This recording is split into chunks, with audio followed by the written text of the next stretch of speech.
Coming up in the morning edition, the Prime Minister addresses the nation. The Abaco youth learn how to run their own business. And let's take a spectacular journey.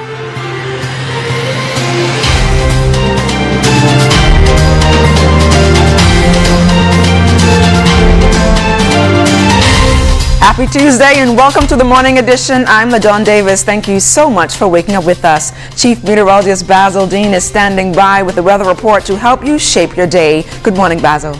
Good morning, LaDawn. As usual, we're going to get you started with our ZNS Tower camera, capturing a beautiful shot of the harbor there. Clear skies. We had some patchy clouds in spots, and most of that will burn off later on today once the sun comes up. But right now, we take you to our satellite picture. We do have a pre-frontal trough that's approaching the northwest Bahamas. That will generate some showers later on today. And then we have that old frontal boundary now exiting the southeast Bahamas, leaving behind high pressure, which will render near clear skies for the balance of today. Our forecast outside of our studios, we have partly cloudy skies with a cool temperature of 66 degrees, relative humidity at its max 100%, near calm winds, barometric pressure 1,015.7 millibars, 29.99 inches, and it is rising. Your temperatures around the islands this morning: Marsh Harbor at 65, Green Hole Key 64, 64 in Freeport. In the Berry Islands, a little warmer, 70 degrees, 74 in Allenstown, Bimini, as we get into Harbor Island, 73, Rock Shiny, 74, Otterstown, Cat Island 75, 72 in Stanley Key, Kemp's Bay, South Andros, and Fresh Creek in Central Andros. In San Salvador and Rum Key, 75 degrees, 76 in Rygat Island, Clarence Town, Long Island, Crooked Island, Betsy Bay, Maguana, and Acklands, Matchetown, Inagua, 74 in the Turks and Caicos Islands at 76 degrees. Your boating forecast for today for all areas: the winds are going to be light and variable for the greater part, but occasionally out of the northwest at 10 to 15 knots. Wave heights 1 to 3 feet, building occasionally 2 to 4 feet over the ocean. High tide 11:57 this morning, low tide is 6:07 in the afternoon. And that's going to do it for your first look at weather in the morning edition. Stay tuned. Your forecast for today and tonight is still ahead. Thanks a lot, Basil. Let's turn things over to Jimenita Swain, who is out there with our Bahamas First traffic report. The traffic report is sponsored by Bahamas First. First in insurance, today, tomorrow.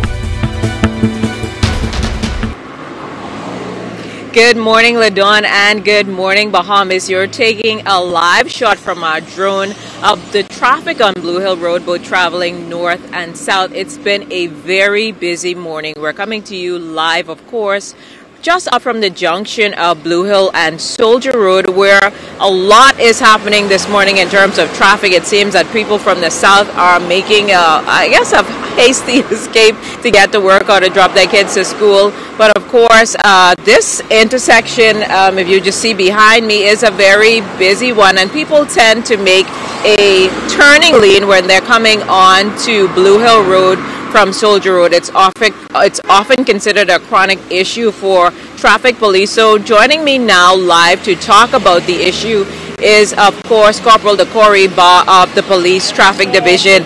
Good morning, Corporal Barr. Good morning, Jimenita. Good morning, Bahamas. Now, we've seen since we've been here for the morning a number of persons making a turning lane from Soldier Road onto Blue Hill Road. Is that legal? No, at this particular junction, that's not something that's legal. There's no turning lane there. That middle space that they have is actually a prohibited space where you would see what we'd call zebra crossings or the striped lines. That's a prohibited area. That's not for persons to drive in. And like you said, and we've seen that persons just continuously make that into a turning lane to travel north on the Blue Hill. Now, I was in this area yesterday, and I know I didn't see it this morning, but I know sometimes the traffic going south tends to block the road and make it difficult for persons accessing that thoroughfare. Is that a challenge as well? I know that probably will happen later in the morning or in the afternoon. Well, that's something that we normally experience, like you said, in the afternoon. Persons, trying to get back home into the residential area, traveling south on Blue Hill, they would stop in the middle of the intersection, and that's also something that we discourage. If you see that you can't cross or make it safely across on the green light, we'd advise you to just wait, be patient, and just stay behind the line as not to cause an obstruction to other motorists who are commuting this area. Now, another thing is, of course, speed. A lot of persons are speeding in this area. Yes, the speed limit in the city of Providence is still 25 miles per hour, even though you may not see a sign posted every 10, every 20 feet. There are signs erected, and that's something that should be noted by all drivers. Well, thank you so much. Always a pleasure. Corporal Decory Barr of the Police Traffic Division. We're hoping that you drive safe and be cautious and courteous on the streets. Back to you in studio, LaDawn. Thanks a lot, Jimanita. From education to national security, prison reform to arts and culture, the nation's leader, Prime Minister, the Most Honorable Dr. Hubert Minnis, outlining his government's comprehensive agenda and strategy towards national development. The Prime Minister gave his second address to the nation over the ZNS radio and television networks Monday night. In education, Dr. Minnis outlined a number of digital upgrades taking place within a number of schools across this country. As of December 2018, the Ministry of Education acquired 12,000 digital devices for distribution in our schools. Contracts have been signed with the country's two major internet service providers to install high-speed internet services in all government-operated schools. This high-speed service will enhance teleconferencing and closed-circuit television. Teleconferencing will help us to expand e-learning and meetings between district superintendents, principals, and others with the Ministry of Education. Students from the Patrick J. Bethel High School were in the capital recently for the Youth Cooperative National Forum, joining more than 100 students from 23 cooperatives in the country. The students showcased the products they produced and sold for their business, something advisor Curleen Coakley Sawyer says was well received on the campus and in the community. We are a multi-purpose junior cooperative. We are sponsored by Teachers and Salaries Workers Cooperative Credit Union. We have been making products using coconuts. So we've done some coconut oils, coconut cakes, and cookies. We've experimented with a number of different ingredients and variations. With some we've added raisins and chocolate chips to give a variety of different flavors.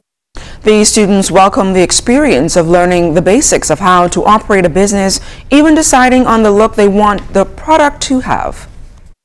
First, it helped us to be a good teamwork, and it shows us to be better entrepreneurs. We don't need people to work for in the future with us. The process it goes through. It was a picture of a coconut tree, some palm trees, and coconut.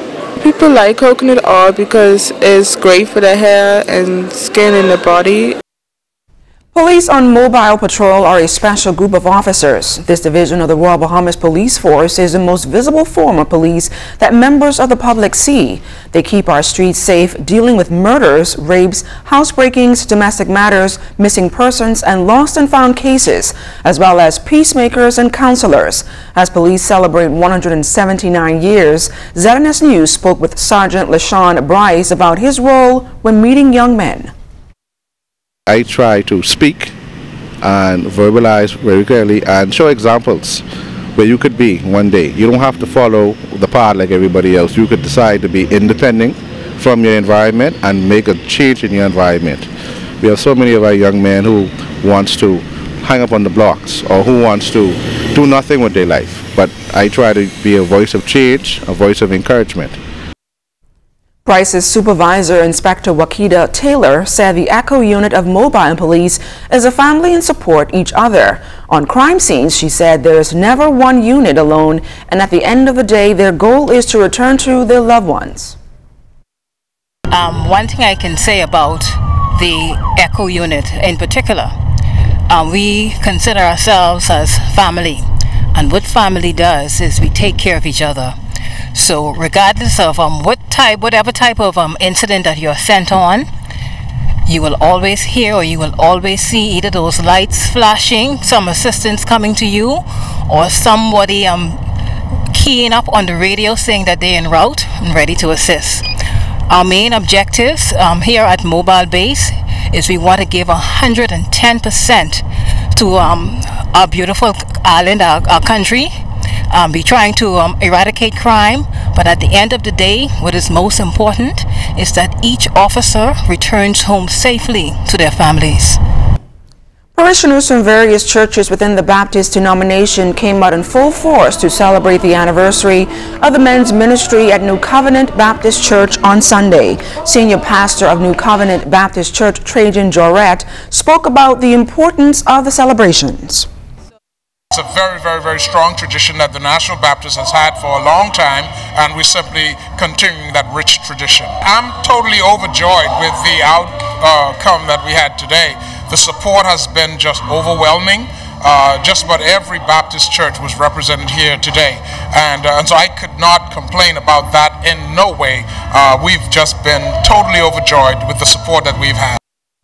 Director of the National Baptist Men Department, Reverend Stephen Ferguson, spoke about their mission. Our aim for the Baptist men in our country is to bring them together from all facets of society and build men and to build the camaraderie of men, because the stigma in our country is whereby, that everything goes that men are lost. And so one of the things we are doing now is bringing men together in fellowshipping and in fun to worship and to serve the Lord in spirit and in truth. And still to come, we've got more conversations with Enrico Garzaroli. That and more when the Morning Edition comes right back.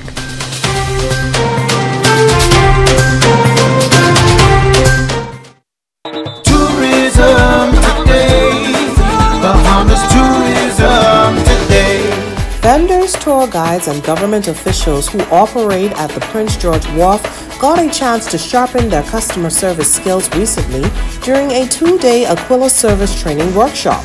The workshop was in collaboration with the Bahamas Ministry of Tourism and Aviation and the Florida Caribbean Cruise Association. Last year was a very good year for the Bahamas, and this year is looking great as well.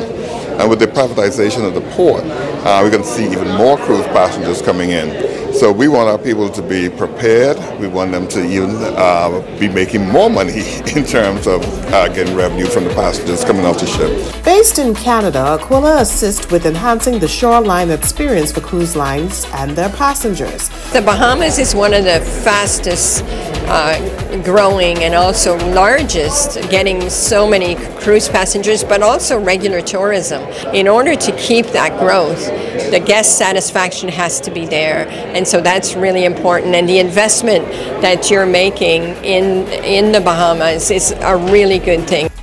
Over 150 persons attended the seminars held at the Marriott Courtyard and the University of the Bahamas. I came here to learn whatever the Ministry of Tourism is offering so that we could learn what it takes to reposition ourselves to become the #1 industry in the world again, and also to make sure that our tourism has an excellent customer experience. I always look forward to seminars like this because what this does, it educates me more about what is expected of tour guides and what we can do to make this Bahamas a better place. Officials are looking to hold similar seminars in the near future. I'm Kendia Smith, and this is Tourism Today.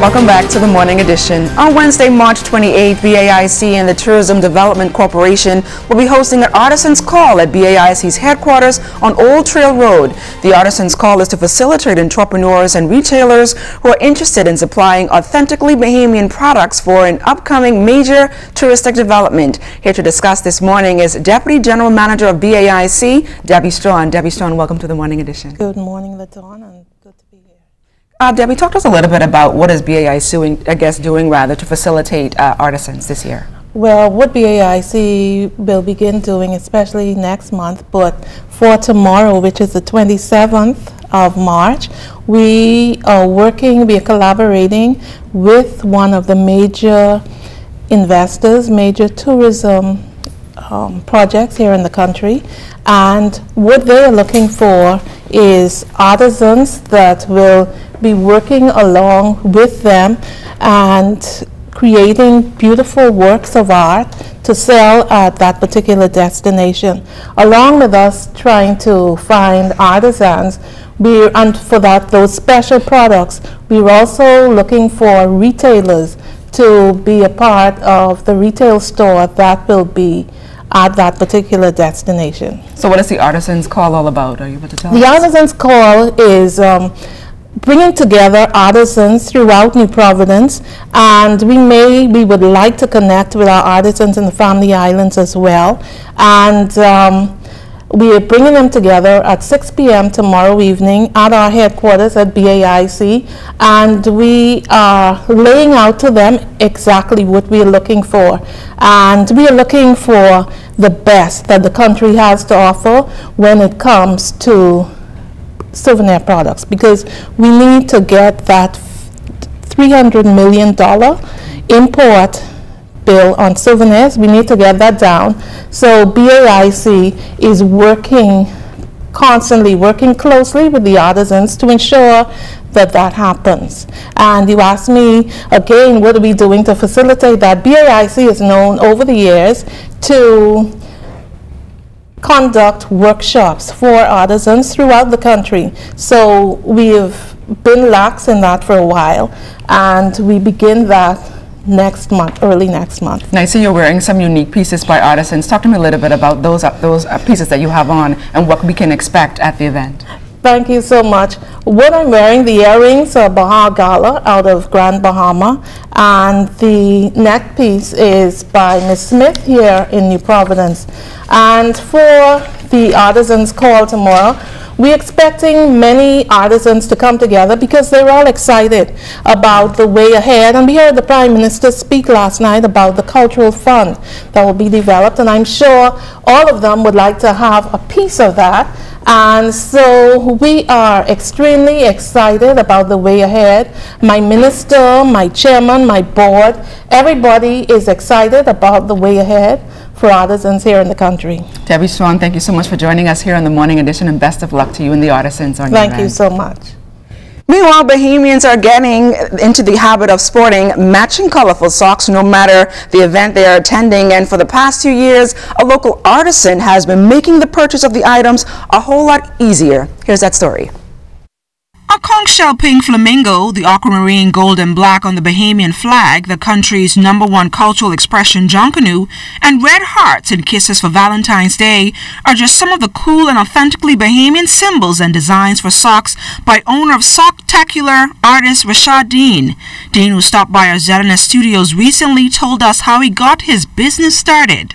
When I went back home, I actually took a notepad from the hotel where we stayed at Sheraton Hotel, and I got the pen and I actually made up like a few designs. I said, well, you know what, this is actually gonna, work. So when I came back home, so I said, you know what, let me just purchase a sketchbook. So let us randomly start making designs and what's not. And I said, you know what, then I went about trying to find a producer, which is Paradise Promotional Products, which is located in Florida. So I pretty much in conjunction with them in the embroidery part of it. So that's how they appear here today. The training building instructor at the Ministry of Public Works has been operating Socktacular for about 2 years and says the design socks can be purchased at a cost of $15 to $18 per pair. Additionally, he says so far he has sold socks to 2,000 customers and the list is growing. Tourism is our #1 industry, first and foremost. And what I'm trying to grasp is trying to give back, like I said, in an unusual way, like a souvenir or some sort, like anything you haven't seen in a while. I'm just trying to bring it back and recreate any particular design you might want or need on the socks. We'll be able to assist you with it. Facebook and Instagram, Socktacular242, and we also have them at the National Art Gallery, Barabbas and the Tribe, Bahamas Art and Handicraft, which is east of Shirley Street, and the museum that is located behind the National Art Gallery. With his largest clientele being kids, Dean says the merchandise takes about 2 weeks to be shipped out of Florida to the Bahamas.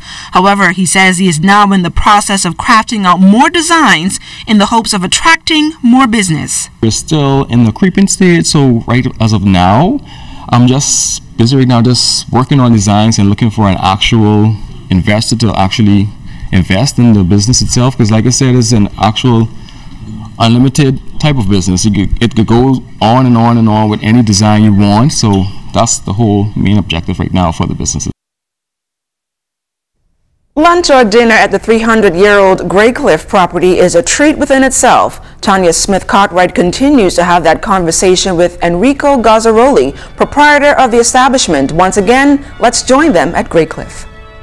Thanks, LaDawn. My conversation with Enrico Gazzaroli continues this morning over tea and fabulous, delectable delights. He tells me about the early days of Graycliff, and I listen attentively. I did when they told me there were only 17 people in staff. I just said, Jesus Christ, I mean, give me one of these coins here. I just said, well, it means that now I will have 17 wives in Nassau to maintain. So with the fellow from the bank, we decided to start doing like a bed and breakfast, you know, like they do in England. You know? And he was putting his clients over here. And then his girlfriend was actually over here as a private secretary to this lady Dudley. You know? So, and that's how I started. The moment I started, the people in the government from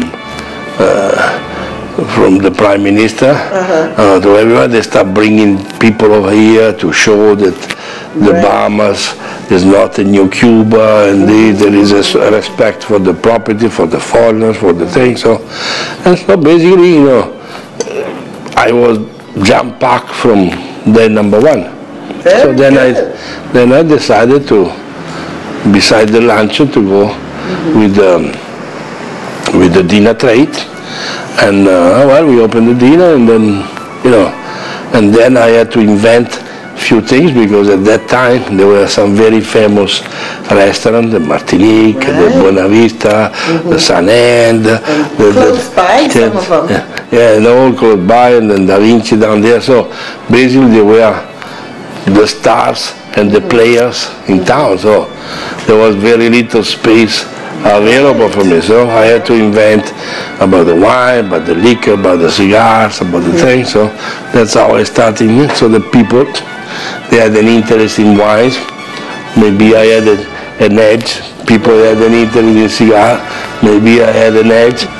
In the second of a series of conversations with Enrico Gazzaroli at Graycliff, I'm Tanya Smith Cartwright for ZNS Network News. Ching ching! Ching ching! Looks like we're going to need some of that wine this morning, for sure. Well, I'm going to need one of those socks. You know I don't like to wear shoes, so those socks will be fitting for me around here in the newsroom. You know, I'm not a shoe fella, but a tennis fella. What's coming up? Coming up in sports, as you can see, our under 17 boys soccer team, they wrapped up play yesterday at the CONCACAF Championship, and also our swimmers are getting ready for the Carifta Swim Championships next month in Barbados. That and more ahead in sports.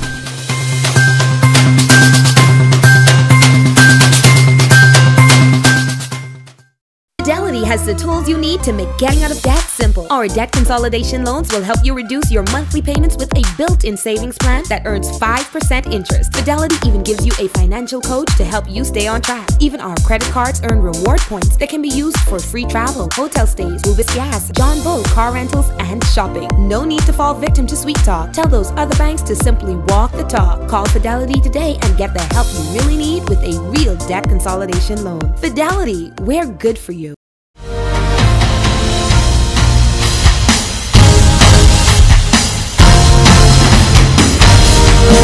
Good morning once again. Our under 17 boys finishing off the CONCACAF soccer qualifiers with a 1-0 win over St. Martin yesterday. The lone goal coming from Dalen Russell in the 27th minute. Bahamas, who will not advance to the second stage, finish off the tournament 1-3 and in 4th place in Group C. Now the Providence Basketball Association Championship matchups are all set. The PJ Stingers will meet the Commonwealth Bank Giants for the Division 1 crown after getting rid of discount distributor Rockets last night, 83-81, taking the series 3-1. In Division 1 play, 2-9 defending champs. That's Division 2 play.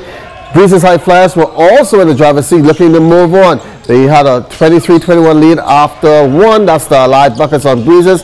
The second quarter, Allied still in this game, connecting from all over, but in the end it was too much Breezes High Flyers as they move on to the Division 2 championship with a 85-81 win.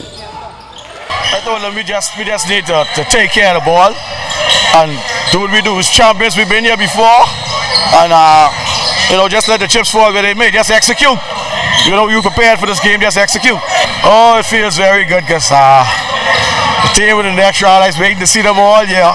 Now we finally got this showdown, us against the Giants, and we're going for a three-peat. Hats off the Breezers. You know, Breezers is a very tough team. They played hard with a great coach. Hats off to them. Good luck to them in the championship. But I mean, just one or few turnovers and missed free throws. We brought them back in the game, and they just got the momentum, and they just was on the roll. The swim team working out daily at the Betty King National Aquatic Center in preparation for the games next month in Barbados. First-time girls Renishka Gibbs ready to jump in the pool. Gian Sanz, she's a bit nervous on what to expect, while Tristan Ferguson and Amari Barnaby is back for the second time around. I feel like excited and very happy that I was able to make the Carifta team. And what I do to try and balance everything, I try to stay updated with my homework and schoolwork and stuff, and practice and go to bed on time. I mean, eventually I'll settle because I know that everyone on the blocks is scared as me, but I can't let them know that I'm scared like that. I have to prepare myself more because there are new swimmers who I don't know their speed yet, so I think I have to work harder in my practices. Carifta competition is always very tough. There's a lot of very good swimmers in each age group. Looking at medal, going best time. April 3rd through 6th is the second annual Cat Island Downhole Fishing Tournament in Smiths Bay. Herman Gilbert is one of the organizers. Wednesday we can have the opening ceremony, and right after the opening ceremony we can have the captain's meeting where all the rules and regulations will be given to all of our participants in the tournament. And then Thursday, Bimini start 8 a.m. That's our first day of fishing, which is free diving with the Hawaiian sling and spear. There'll be no compressors being used on that day. On Friday is hand line, and then on Saturday is deep drop, and that's our climax, and we will close out on Saturday night. And that's going to close me out for this Tuesday. Thanks for watching, everybody.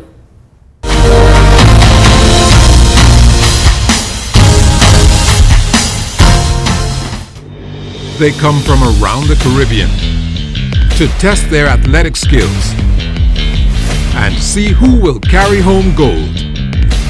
Don't miss the excitement of Carifta 2019, April 20th through 22nd from the Cayman Islands.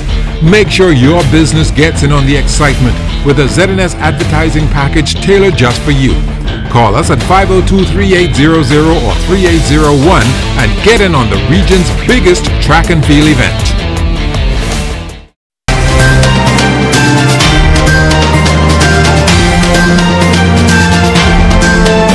In our final look at weather, we have that old front boundary now well to the south of the Bahamas, leaving behind a weak pressure pattern, but we also have a secondary pre-frontal trough that's approaching the northwest Bahamas that will trigger some showers over Grand Bahama, Northern Abaco, and Bimini later on this morning. Meanwhile, the front boundary itself is still over northern Florida. That will get into the northwest Bahamas tomorrow. We expect a nice cool down once we get that through the area sometime late on Wednesday heading into Thursday. Our forecast for today, mostly sunny and warm, high temperature around 82 degrees. Tonight we're looking at near clear skies again with a low temperature of 65 degrees. Extended weather forecast, showers in the forecast tomorrow ahead of that cold front. Once the front goes through, drying out takes place, cooler temperatures as we head into the late part of this week and into the early part of next week. LaDawn?